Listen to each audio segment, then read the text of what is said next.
Dubai is an interesting place in that it's a city that's grown so rapidly. It's doubled in size since I arrived here in around 2007. That's the population is twice the size, and so is the amount of commercial activity. And that means there's a consistently and continually growing demand. But what happened around 2007 and 8 is it became apparent, even before the crash, but particularly afterwards, that commercial property had been dramatically overbuilt. There's far too much stock. And there was a huge pile of half-empty buildings, and people often talk about that, but it's a continually changing thing.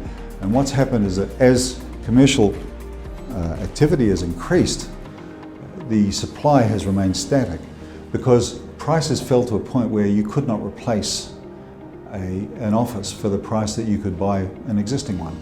So for example, you can even now buy good, reasonable quality offices for $750 dirhams a square foot, and you can't build them for that. In fact, you can't really profitably build for less than around 1,500 a square foot once all costs are included. So there is very little new development, and yet demand continues to grow. And all of those empty office spaces have gradually filled up over the last decade. And we're reaching a point right now where demand could soon outstrip supply. And before that happens, that's the time to get in. Right now is the time to get into commercial property in Dubai. Now, what about the actual income you'll get from such a property? The same rules apply. At the moment, you can get 6% after all costs, tax-free, and that itself is a pretty good yield by world standards.